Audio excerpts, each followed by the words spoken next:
Hello, welcome to the Motorsport Review. My name's Perry Brown. I'm your host as usual. And today we're here to talk about the Le Mans 24 Hours, the third of the triple header, if you like, for the world motorsport, the crown of motorsport, the triple crown. Sorry, I knew I'd get there in the end of motorsport. So we obviously covered the Indy 500, a preview and a review of that, Monaco Grand Prix, a good nap anyway for that one.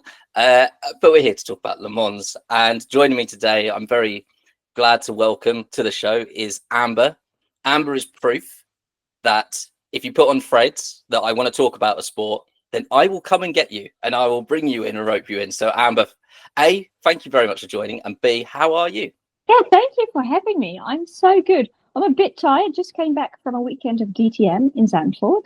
So Excellent. I've been getting into this month of so many races.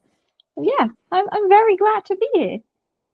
Excellent. Yeah, I absolutely love that. Every week at the moment, if there's Formula One on, or if there isn't Formula One, I'm looking at the motorsport calendar going, I've got so much to pick from. Like, which one am I going to cover or not cover? So yeah, this weekend just gone was DTM, which was probably my second that I was probably going to pick. I was, if you saw on social media, going to cover the Isle of Man TT, but I couldn't find anyone, unfortunately, to talk about that one. But I've got to keep people interested next year as well, so that'll definitely be covered. I've got a year to find someone. But yes, you're here to talk about endurance racing and the Le Mans, the biggest race on the calendar. So let's get to know you a little bit and why you love endurance racing, because it was a tweet where it was not a tweet, a thread. I've got the wrong social media. Don't cross social media paths. Yes, you put on threads that you want someone to talk about endurance racing. So what is it about endurance racing that you love, Amber? I've been into GT racing for a long time, and in endurance racing, of course, there's multi-class racing. Just the thrill of weather conditions. The races are so long, so strategy is a really big part of the races. Just the cars, I love them. And yeah, for me, 24 Hours of Le Mans, the dream, I guess, for an endurance racer. So yeah, for me, it just has a special place in my heart. Excellent. Yeah, it really does. It's one of those races. I got introduced to Formula One first and foremost, but I think when you start to hear about other sports, I mean, it's Triple Crown. I was going to say it's the Le Mans and it's the Indy 500 that people talk about, and then there's other events like, I don't know, like Pikes Peak that you maybe hear of, but Le Mans is like a connecting factor from all motorsport fans. If they've not sat and watched it, they've definitely heard about it. And yeah, it's a phenomenal event. And yeah, 24 hours, lots of strategy, more strategy than I thought, because admittedly I'm quite new to endurance racing myself, because I used to think stupidly, I've covered that a lot on this podcast, that I'm quite ignorant to motorsports, and I'm loving finding out more about them. I thought 24 hours, who has time for that? But what I love is that you can tune in for a bit, watch it for 4 hours. If it's then late at night, you tune out, you go to bed, you come back, and there's still racing on. It's brilliant. Yeah, and I have lots and lots of family members and friends that don't care about cars or anything. And if you tell them, oh, the 24 Hours of Le Mans is on, they're like, oh, who's leading? Or they know the 24 hours and they are kind of interested. So that's so cool. And yeah, for me, I try to watch the 24 hours fully. Really? I always fall asleep late at night, but I also wake up early. And sometimes, okay, with the strategy, weather, rain, and I take a little nap to see when the rain stops. There was I can't remember if it was last year or the year before, but I was at my parents' house, and about 11 o'clock at night, we're like, oh, we'll just tune in and see how the Le Mans is going. And I remember being sat there with my mum, who's kind of into motorsport. She likes the underdogs typically. She likes British touring cars. And we were watching for a little bit, and then they go, oh, this safety car period is probably going to take 45 minutes to clear. And she went, yeah, maybe I'm going to go to bed. But it was nice at least to watch it for a little bit. And as you say, you just flick it on at any point, just sort of see where it is. Or, as you're doing, the full 24 hours, to me, that's madness. But you Yeah. obviously love it, so you want to do it. So tell us the strategy. Do you get like sleep from Friday, get it in to try and keep awake for 24 hours? I try and sleep a lot on the Friday. Lots and lots of energy drinks and food, of course. This year I was going to do a sleepover, no sleep, but watch party with a friend of mine. Turns out it falls on my grandfather's birthday, so I won't be able to watch the full 24 hours this year. So Why do no, other people have life that goes on around, like, yeah, plan your life around motorsport, people? why did they decide to just now be born? No. I tell you No. what, if my wife's listening to this, it's our wedding anniversary on Saturday. So obviously our wedding anniversary comes first. Yeah. But No. For me, my birthday is in 3 weeks when it's the 24 hours of Spa. I decided just to go to the track and spend my birthday there. Don't care. Racing comes first. It's my birthday, but I'll be perfect. No there. better way to spend a birthday. Yeah. So who do you have a team or a driver or even a class that you follow most in Le Mans and any other endurance racing that you watch? Yeah, of course, the GT cars for me, but I have a favorite manufacturer, which is Porsche. I know, very basic, but I just really like that car. So yeah, for me, I always follow Porsche. Doesn't matter if it's the hypercar or the GTs, but yeah, it has a special place in my heart. It's nice to pick something reliable as well. It's like death and taxes. You can always rely that the Porsche will never change on you. So No. And of course, now that I've been following it for a long time, I have a couple of favorite drivers that I follow everywhere they go. If they start in the GT cars, go up in the LMP2s, and then finally end up in a hypercar, doesn't matter what they're driving. I'm just so happy for them. excellent. Yeah, it's really good that when we follow Formula One, you've got 20 drivers, which seems like a very small pool. And then so you get to World Endurance and there's 46 entries, I think, all with 3 drivers. So you've got a plethora of drive. I'm not doing the maths on that. I should No, do I the maths on that, but that's a lot of drivers to pick from. so many of them. I think this year there are 63 cars times 3. Wow. Yeah, too many. And the fun thing is we have old Formula One drivers that have never been into single seaters. It's just such a big group of so many people. Yeah, it's sorry, drivers sort of young and old as well. So you've got that. For me as a McLaren fan, you've got people like Jenson Button has obviously had his Formula One career, and then you've got other people who've gone over there and are doing it sort of as young drivers that might still yet get into Formula One. Felipe Drugovich comes to mind, Yeah, with him possibly being needed in Canada, and suddenly he's shown up in France, and people going, does that mean he's not getting the drive? But yeah, it's such a great opportunity, and obviously we've seen drivers like Alonso in the past go, I want to go over there and race there. Like, I know I've got a Formula One contract, but no, I'm going to cancel that for this weekend and go into Le Mans. and winning as if it's nothing. He just Yes. goes over there and wins. Yeah, he didn't quite have as much luck in Indy 500. I still think, as young as he is, that he's still got time. He's still going to set his sights on the Indy 500 at some point. I want to see him win that triple crown of motorsports. So Yeah, it seems wrong, doesn't it, that I know one team, McLaren, obviously have done it, but only one driver, I think Graham Hill, as is the only one that has done it for such a prestigious thing. And I guess that what keeps it prestigious, but it shows how difficult. And they're very different events, as you say. Like endurance racing, it's about sort of being there at the end. So almost like 23 hours of it are just reliability. Let's talk about why 24 hours then. Like it was set up basically, rather than like Indy where it's flat out. It's like we want to test the reliability, the fuel economy of cars. So yeah, it's great in that aspect. Is that something that you enjoy about the racing as well, seeing what they can come up with? Yeah, and seeing how close some of the cars are to just road legal cars. Well, Porsche just this year came with a road legal car based on their winning. cars. Now that's just crazy. But for me, It the was, thing is, in single seaters, it's of course it's a team effort, but all the props goes to the driver. Now you have three drivers that share one car with a big team around them, yeah, strategists, but also mechanics that work so hard around the clock. That's just what the real effort and the love for motorsport is to me.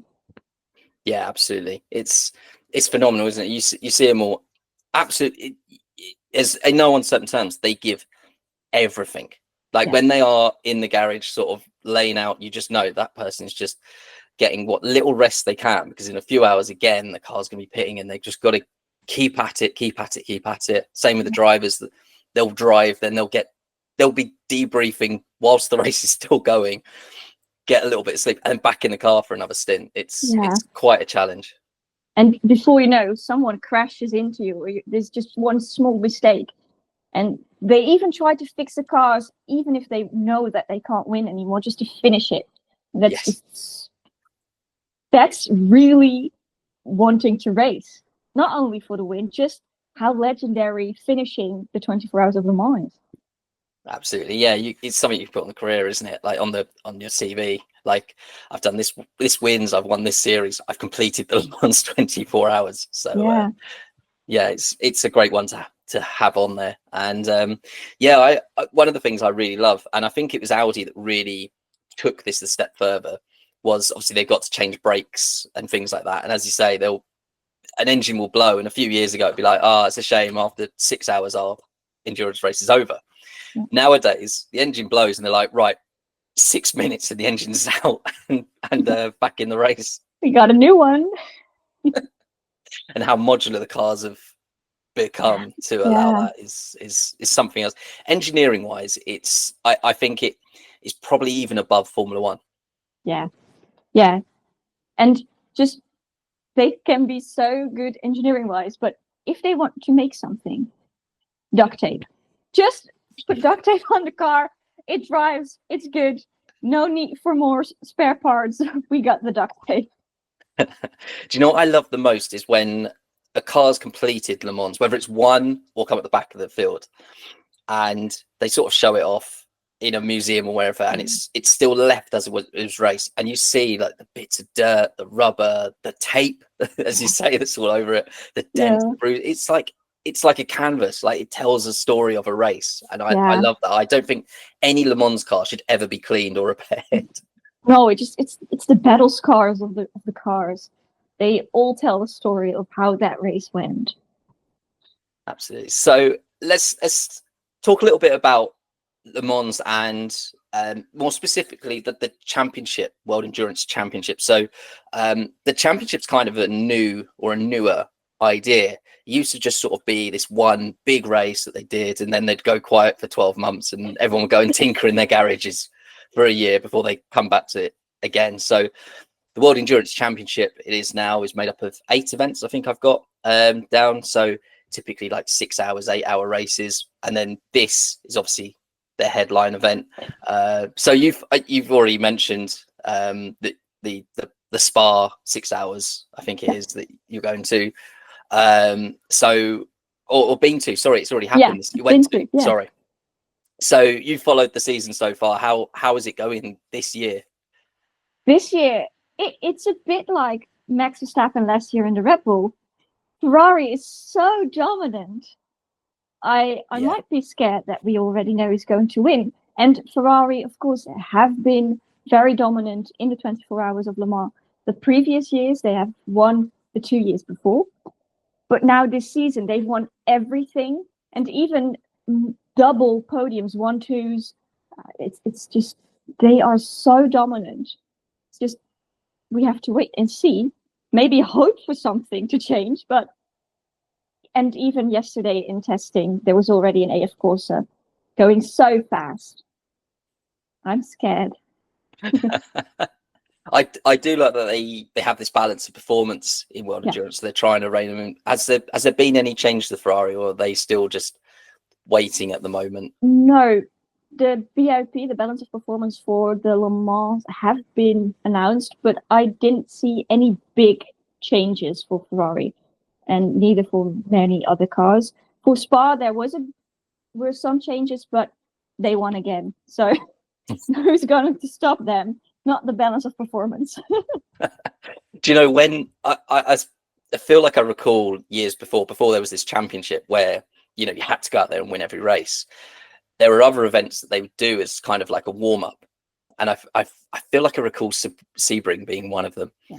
And they would do these races and they would purposely show up and be a bit slow and go, look, balance of performance, we need more turbo power or less weight. And then they'd go to Le Mans and wipe the floor. Yeah, no. And for now, the main Ferraris weren't that fast. Well, they were still fast, of course, but the other Ferrari of their team, they were really, really fast. So I think the two Ferraris are sandbagging a little bit just to be like, oh no, we're not that dominant. Just to show up on Saturday and just fly. We just won every race, but we're struggling to win every race. Like, yeah. big wink. So hard, so hard. But I'm guessing, you know, even if you've got two Ferraris that are looking like they're gonna win, they still want to beat the other Ferrari. So of course, we get this big race between them and everyone else trying to take them on. And it's Le Mans. It's 24 hours. You never know what is going to happen. That is what endurance racing is. So yeah, we will see whether Ferrari can keep that streak going. Did you say they'd won the last two Le Mans as well? Yeah, they won the centenary, so the 100-year anniversary race in 2023. Then they won in 24. They switched, so both cars have one win now. So let's see who's going to win this year out of the Ferraris, if they will win. Maybe the one of Kubica, so then they have all three the Ferraris have a race win here. Fingers crossed. I don't mind, as a McLaren fan, I don't mind. Everyone's just waiting until McLaren enter in a few years. So then we'll come and it's our turn. I think they will be joining sooner rather than later. So I think it said 2027. So I mean that's one of the things I wanted to talk about is how many manufacturers there are involved now. Yeah. And how many are going to get involved, because this series has been on a regular on the up, and endurance racing as a whole is on the up. Manufacturers want to get into endurance racing. So that's a real positive from a series that was struggling when Audi and I was going to say Toyota were one of the ones that stuck around. So I'm trying to think of the third manufacturer, but they pulled out and they were struggling for a little while, and then suddenly you can't stop people entering endurance racing now. No, and for me, it's kind of sad because Lamborghini, one of my favorite manufacturers, pulled out this year of the World Endurance Championship. But there's so many new teams entering next year, the year after that. Of course, we had the Aston Martin Valkyrie this year. It's crazy how many manufacturers are or coming back or are just now seeing what this endurance racing has become and wanting to join. Yeah, I was already looking forward to Ford joining next year. Ford, I'm noticing on this podcast as I do things like Dakar and IMSA, when I covered that as well, the Daytona 24 hours, that Ford are everywhere in motorsport. It's one of their big caveats is they want to be in motorsport. They see it as important to their business. So when they joined Le Mans, it was like, when they joined World Endurance, like, absolutely. Yeah. And then McLaren said they're going to join. I was like, oh, well, I can't support. I'll support Ford for a year and then go and then back to or stick with McLaren. So it is really exciting to see it continue to grow in that way. The Valkyrie wasn't at the Daytona 24, but it's had a few races. How has it been racing? Because it is a absolutely stunning car. Yes. It sounds gorgeous, but I don't think the race results are quite there just yet. No, the thing is, they've had some struggles with the balance of performance in the World Endurance Championships the first two rounds because there was no car. So they had the BOP of the fast cars of last year. Now that has changed. Of course, it's their first year can't have too high expectations. I've seen that car in Spa. I've heard that car in Spa. Oh, it's so good. And they did have quite a good race in Spa. So you never know. It's the 24 hours of Le Mans. Anything can happen, of course. But I don't think they will win. So anything can happen, but probably not that. But probably not. No, I want to be delusional and say that they are going to win. I want that for them, but probably not this year. But they have shown in the last races some very good potential. It's like any series. You don't expect to just rock up and win. And then I was just thinking, as I said that, we said obviously Ferrari have won the last 3 years. Was 2023 their first run at it as well? In this car, yes. Yeah. So, okay, maybe you can just rock up and win if you're Ferrari. But yeah, I think, of course, we've switched from LMP1s to the hypercars, and within the hypercars, you have the LMH and the LMDH, and all that stuff. They have been racing at Daytona before. Of course, we all know the famous story of Ford versus Ferrari. But and of course, it's the 100-year anniversary. I have a book behind me that has the podium with the Ferrari drivers on it of that race. Yeah, it's just so special to win, but even win such a special edition. And Ferrari did it, of course.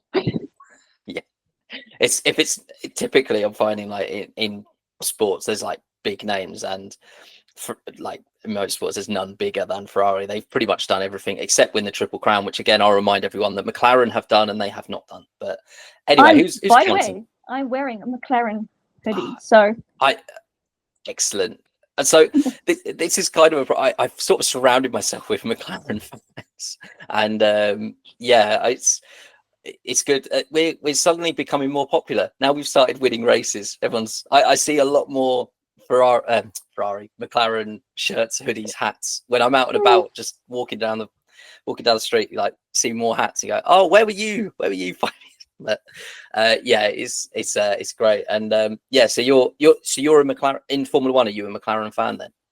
Yeah, I'm not really someone who has one particular team that they support. But if someone asks, what's your favorite team? It's McLaren. I have been following them for a long time when they were the underdogs. And now just seeing them last season and this season makes me really happy. Yeah. Good. Yeah, it really does. And it's relevant because this week, I believe Zach Brown was speaking to Oscar and Lando about, we've got a McLaren hypercar we're going to build at some point. Would you guys want to drive it? And they both said yes, they'd love to. So I said this during the Indy 500 as well. This time where drivers want to do other things, and they're scheduling it now, I think, in future, that you could potentially have a team or a driver attempt the Triple Crown in the same season. I'd love that. I'd love Formula One drivers to be allowed to go over, do Le Mans without having to cancel out of a contract or something, or miss a race. That would be so crazy, because now we have the 500 and Monaco together and the 24 hours in Canada. How do you want them to do it? Yeah, I think they tried to stop it because I think Hulkenberg actually did it before Alonso, where he said, do you know what, I'm available that week, I can race in Le Mans. His team allowed it and he went and did it. And then I think basically F1 went, we don't like that. It was like, why? Yeah. But anyway, yes. So the circuit then that this is on. So we've mentioned the Belgium, the Spa 6 hours, which is a purpose-built racetrack. We've mentioned Daytona, purpose-built racetrack. Circuit de la Sarthe, which they're on this weekend, is public roads. Yeah. 24 hours, bumpy public roads. It's a bit of a suspension test, again testing that reliability. So again, the circuit, as we said, like completing the race is a challenge itself, but yeah, taking on that circuit is one of the challenges. So yeah, your thoughts on the track? Do you like the track itself? Yes, of course. How can you not love it? It's 13.6 kilometers long. It's going well, we have the Mulsanne Strait. Unfortunately, I was born after the chicanes were added, so I've never seen them go full gas on this long straight. But now they have added 2 chicanes, of course, so many good turns. They have, of course, the little circuit where they start. So many spectators. I think they can fit 100,000 people in there just to see the start. It's crazy. The atmosphere. I've never been there, unfortunately. I've known many people, and they all say that sound when they start, it's one of the best things you can hear. And just to be there, you have to do once in your lifetime when you are, of course, an endurance fan and just a fan of motorsport in general. I mean, speaking to Keith a few weeks ago, I was already like, okay, Indy 500, I could get over there for that. I've got a friend going to Le Mans this year. I'm going to speak to you next week, hopefully, to do a review of this race. And I'm thinking I'm going to have to be there next year, Le Mans. I think it's probably top of my bucket list already. And anyone that's been says you have to be there. And again, that party atmosphere, it's 24 hours. You don't have to just sit in your chair watching the race. If you want to have a barbecue, that's like, it's party central, really. Yeah, the fireworks, just there's people singing, dancing, partying. Of course, there's this Ferris wheel, everything. It's crazy. It's so much more than just a race. Yeah, as you say, the atmosphere of it, it's just everything the motorsport should be, really, this race. The Mulsanne Straight, as you say, used to be 6 kilometers long. Have you driven it on Gran Turismo with it just as the long straight? No, my ex-boyfriend used to do a lot of sim racing, and I've done some races. I don't have that kind of talent. I love to do it. I'm not good at it, but I might have to do that. Fire it up. Yeah, it's I don't think I play a lot of GT7. I don't know if it's got the version without, but I'm sure that one of the previous versions had it without, and you just sit there just roaring along. It had like the Group C cars as well, which sound phenomenal. The 787B is just, yes, everything you want in a race car. And yeah, absolutely flat out down this straight. And then when you get to the end of it, you brake and it's got like a sharp right hand, and you're like, oh my god, this, like, I even forgot I was driving a car. It's just in bliss. It's so wide. It just looks like endless beautiful road driving through France with the trees on the side. And the funny thing is, there's just what's the name, road boards that like says road signs. Yeah, road signs just on the side when they're driving, like, oh yeah, normal people drive there next week. They've driven here previous week, and now we are driving here going, well, I don't know in miles an hour, but the maximum now I think is 366 that has been done kilometers an hour. It's crazy. Yeah, a test. You got to hope that the brakes work at the end of it. And I mean, even more scary, older fans of motorsport, but also Le Mans, will remember cars getting to the end of the straight and then taking off. There was a few instances like that. I think 1998 with the Mercedes CLK. So pretty scary, but luckily I don't think that happens anymore. But no, the cars have been so much safer now, luckily. Yes, definitely. Yeah. And there's been multiple like big crashes that happen, as you say, class racing. So I remember one with Anthony Davidson, and he went to go around a GT car, got taken out and went straight into the wall, wrote the car. The car was a mess. And again, he was okay. So yeah, safety is just monumental. But you got to hand it to the ACO that organized this race and get this track ready for racing, putting marshals all the way around this track, making every area of it safe. You kind of imagine like what they have to do for a Formula One track, but we'll now take it, as you say, 13.6 kilometers long. That's quite a logistical effort to get that sort of circuit ready. Yeah, and luckily I'm not one of those people, because I wouldn't know how to do it. Some of the people I know are marshalling at Le Mans. So much respect for all the marshals, because they do that in their spare time just because they love the sport. and they keep it safe for everyone. Absolutely is. And anyone out there that's sort of thinking like about doing it, I'd absolutely suggest doing it. I'd love to if I had a bit more free time, but from what I hear, it's like there's no better way of getting closer to the racing. You're literally trackside as well. So yeah, it's worth doing. And yeah, absolutely, always respect to all the marshals and everyone that keep motorsport safe. So we'll sort of start to wrap up there, but I wanted to get into the GT car. So you said you're more interested in the GT racing. As you could tell, I'm more the faster the better, so the top class. But we got to give a shout out to LMP2, and you mentioned the GT cars. As I say, you're at DTM this weekend just gone.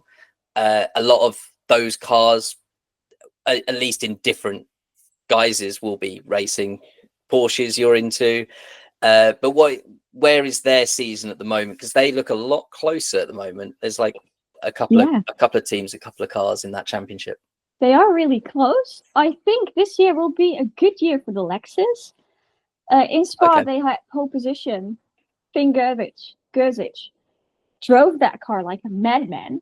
And now in testing, they were also looking really good. So that would be the surprise for me. The other cars, they are so close, and it's so difficult to find one that's going to be the one that will win. Last year, we had a Dutchie winning, Laura Schuring, who is not participating this year, but for me, that was really nice. I think, of course, the Iron Dames will be ones to watch. Hopefully, their luck will be a lot better now with Michelle Gatting breaking her foot yesterday. Sarah Bovey has to come in. Hopefully, their streak of unlucky races will end with this.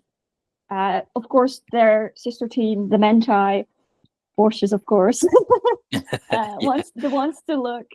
But for the GT3s, anything can happen. Yeah, as I say, looking at the championship, looking at the cars involved, it was a shock to me to see Lexus, because they seem to be a team or a manufacturer that have always attempted these races, always been like also rans.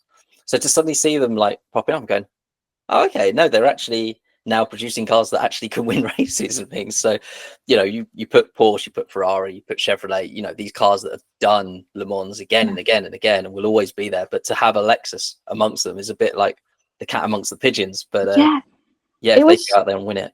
It was so surprising, because I didn't have them on my list before Spa. And now I didn't think I even noticed them when they were driving. Sorry, Lexus. But now they are on my radar, and I will definitely be looking where they are driving the whole race. Of course, the BMWs are always some of my favorites. I've met their drivers at Spa, so I might be a bit biased.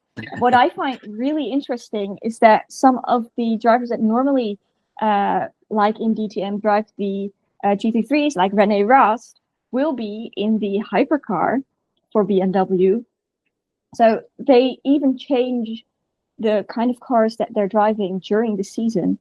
And I think that's really impressive, because the cars, the GT3 and the hypercar are so different. The LMP2, of course, is more like the hypercar, but changing from a GT3 car, mad respect. Yeah, I can't imagine being like, as I say, we're getting to the end of the Mulsanne Straight, and you've got to pick your braking point. And if you're used to a GT car, and then suddenly you're in a Le Mans prototype, you just end up going slowly. But I can't imagine it going the other way, and suddenly you're in a GT3 car and going, "Oh no, I braked 50 meters too late." Yeah, flying. Oh, I don't want that to happen. But no, hopefully not. They're better than that. And I mean, that reminds me, when you mentioned him BMW as well, that we got Valentino Rossi, absolute royalty of motorsport, driving in the Le Mans. I think this is his first attempt at Le Mans, though, isn't it? He's been GT racing for a while, but he was doing GT World Challenge, so now he's sort of stepped across to World Endurance. So a big name added to the already list of big names. So many big names, but I think you will see so many 46, the Doctor merchandise everywhere. people are just crazy for a Rossi. And of course, the nice livery on the car with the Clio. I think everyone will know that Rossi is racing. And it's a big canvas as well. That BMW is huge. So yeah. Yeah. But yeah, it's I mean, another shout out to Iron Dames at this point, because I can't talk enough about this team. Like, it isn't just that the series says we're going to have a team with females. They want to do this. This is their project. Yeah. It's not just that they put 3 female drivers in and then have male engineers. All of the mechanics, all of the team, all the managers, everyone, the engineers, everyone in that team, just showing that women belong in motorsport, that women can race at the very top of motorsport, and that it should be a normal thing. I mean, we got Jamie Chadwick as well racing in LMP2, but not to this, not, that's just one person in the team, not to this scale of having the full team and going, look, this is where we belong. Yeah. And there are only 5 females racing Le Mans this year, with Jamie Chadwick and Lila Woodou in the GT3s too for Ferrari again. Okay. So I didn't know that. So well done for shouting that out. 5 women, but having 3 females in one team, and then of course having to change one of them so close to the race, that's just so much respect. And I've seen the Iron Dames race a couple of times, and there have been so many female fans at their signings, buying their merch. They bring so many of us female fans into the sport and show the world, hey, women can also drive, because of course there's still the stereotype that women can drive, but also we can love cars, and we are here in this sport. Absolutely. I mean, to put it this way, I'm sort of not downplaying Formula Academy by saying that they've got to have it, or something like Extreme E, where they say you've got to have a female driver. Not at all. But the first time I heard the name Dorian Pan was because of Iron Dames. And because of what she's done there, she's then gone on to now be the face of Mercedes, and she's doing so much with the Formula One team that she is very much on the map. And it's Iron Dames that have done that. And if they're doing that for one person, then, as you say, all of the fans, the mechanics, the managers, the engineers, all of these people, and just if they get even one girl watching, or just supporting, or just saying, do you know what, 10 years time I'm going to be a driver, that's a brilliant cause. And yeah, absolutely everything behind them. I think in the prototypes, I'll be probably looking at Aston Martin as who I support, but Iron Dames, I think for me, I want to see them do well. Yeah. And motor racing cars, the whole sport is such an expensive hobby, but they are already supporting young girls in karting, but also drivers that going up the ranks in the Porsche Cups, in GTs. They are doing so much work besides their own team to support young girls with a dream to get into the F1 Academy or the World Endurance Championship. And I think they are even growing and growing year in, year out. And that's so cool to see, because Absolutely. I've been someone who has loved cars for a long time, but I was scared to admit it. My family doesn't really watch cars. In my area, I live in a really, really, really, really small town. We don't even have a supermarket, so nobody knows. Nobody knows. They like bikes, of course. I'm Dutch, and that's it. But when I saw that there were more women that liked racing, I started talking about it. I started threading about it. Is that a word? Threading? It is now. Threads about it. I started making videos about it, vlogging and stuff. And I've met so many cool people. But that's kind of also through initiatives like the Iron Dames. Yeah, there's a lot of initiatives out there, like AFIA have, I think it's Girls on Track as well that they have. And I mean, just groups of people, people online is so powerful, so strong, that they can group together and make things happen. But when you've got a fully fledged team or the FIA with their own things actually backing it, then you sit there and go, actually, we belong here. We absolutely deserve a place here. So, and similar with Racing Pride, because I've been very fortunate enough at Autosport to chat to some of the founders, you know, to talk to Richard Morris and say, look, you know, this, I think they're just reached their 5th birthday, and what they've achieved in 5 years is again crazy, like in such a short amount of time. And so, you know, you'd sort of sit there and go, it's 2020. I was going to say 2024. It's 2025.